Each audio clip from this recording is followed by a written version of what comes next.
There were 11 cop cars that pulled us over. They all jumped out of their cars with their guns drawn, yelling their heads off, and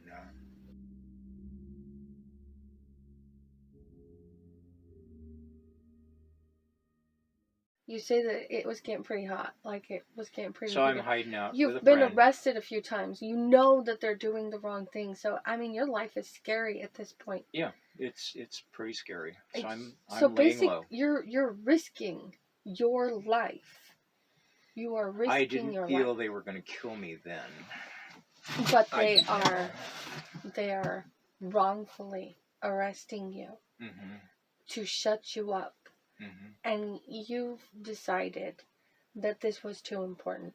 So you risked your life to pursue this. Mm-hmm. I mean, you know, you're laying low at some people's houses and stuff, but you realize the danger in this. And while I was there, let me put this into this interview. While I was laying low in 2012, I wrote Illiteracy, the white collar criminal's tool of choice, or the tool of choice for white collar criminals.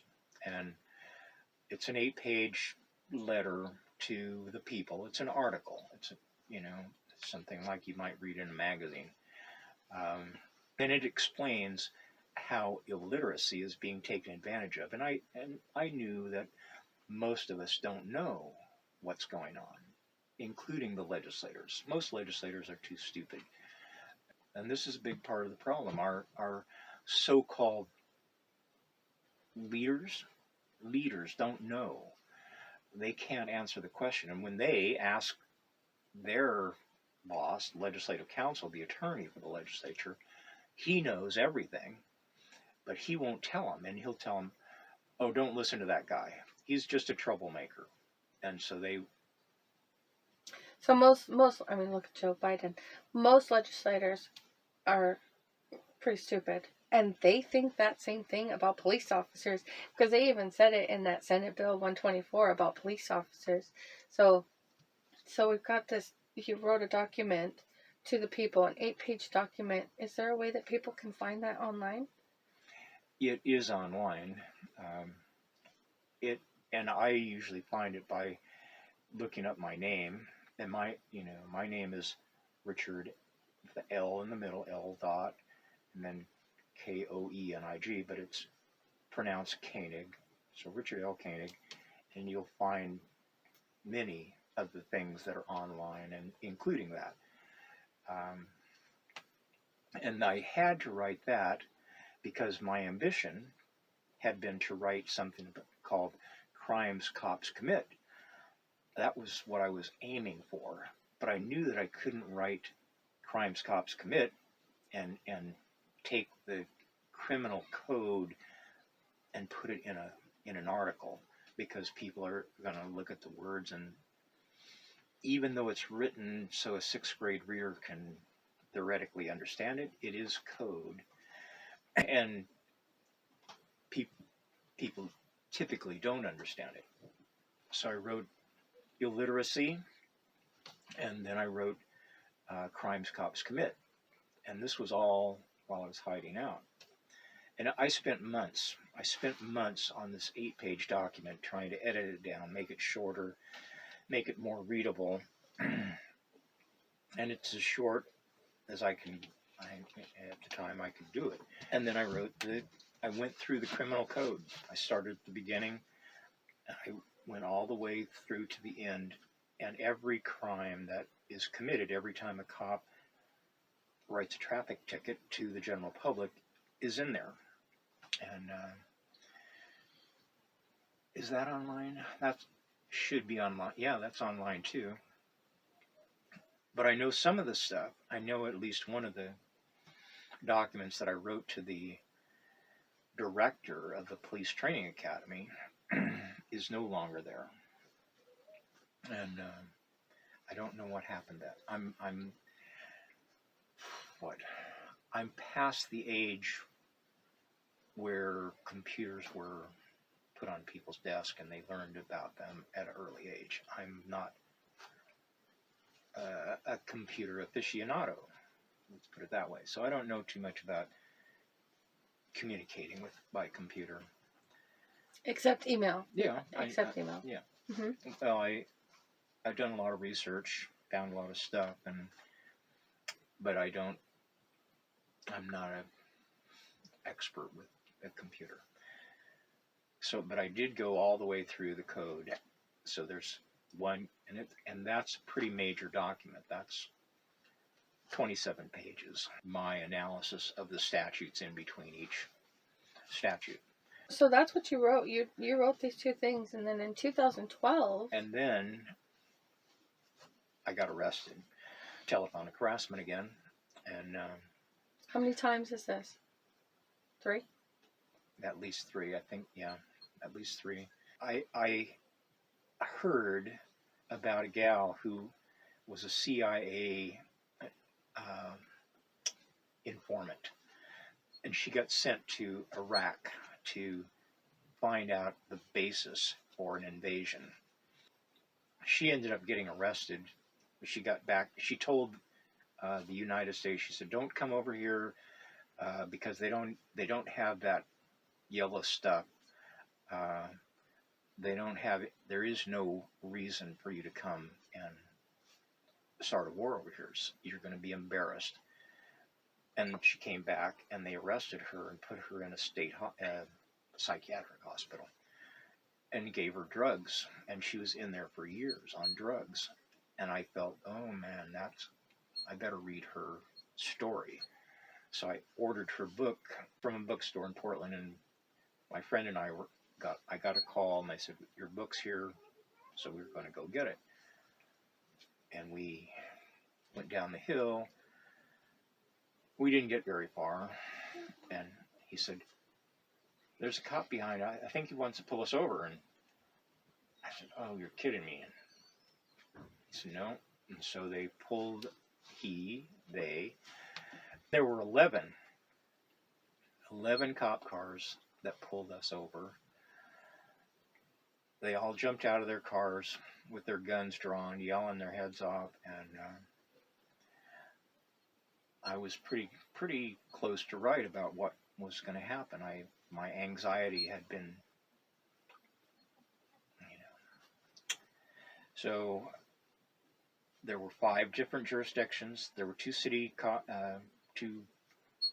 cities. One was West Lynn, one was Oregon City, one was the county of Clackamas, one was the county of Multnomah, and then there was the state cops, a single car from the state cops.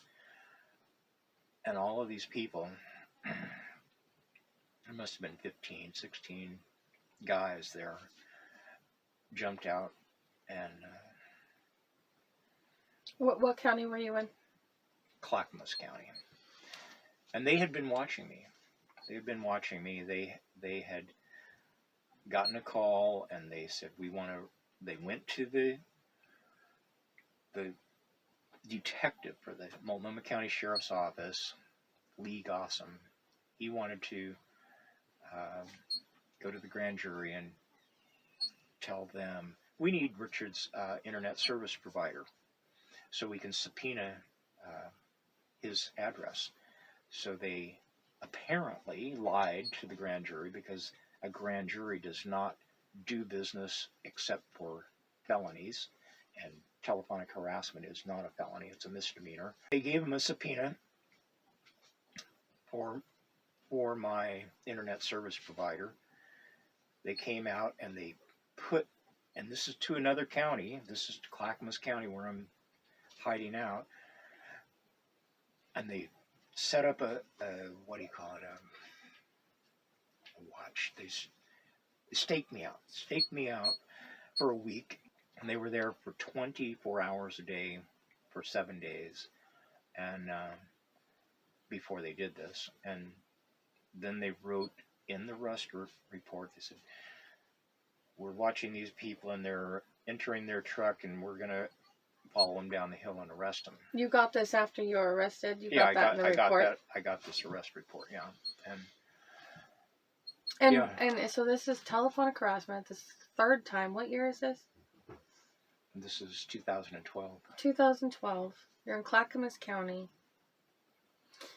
And who are they claiming that you called and harassed? Like, Several legislators. man. And you're asking for the same. Well, the legislators are changing, and there's new faces, and I keep, Yeah. I keep trying different people. Sure.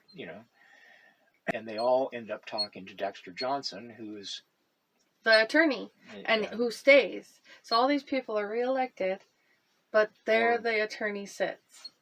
So I ended up going to jail. I wasn't arraigned. They didn't give me a chance to say guilty, not guilty, or no contest, or demurrer. And they ended up sending me to the state hospital, where I ended up spending 4.5 months instead of 30. Usually they send somebody to the state hospital for 30 days for an evaluation. And I was there for 4.5 months. And they tried to drug me. But there's a protocol which involves a hearing with an administrative law judge. Did you have anybody on the outside? Oh yeah, people. Yeah. But at this time, you had people on the outside too. Yeah. And, okay. And because if you hearing, didn't, they would have definitely drugged you. They would have put that in you. No, well, I don't know why she didn't. Actually, I thought she was pretty legitimate. Her name was, oh man, I just lost it. The lady at the hearings officer. Okay. This hearings officer comes into the state hospital. House. What's her first name? Her last name was House.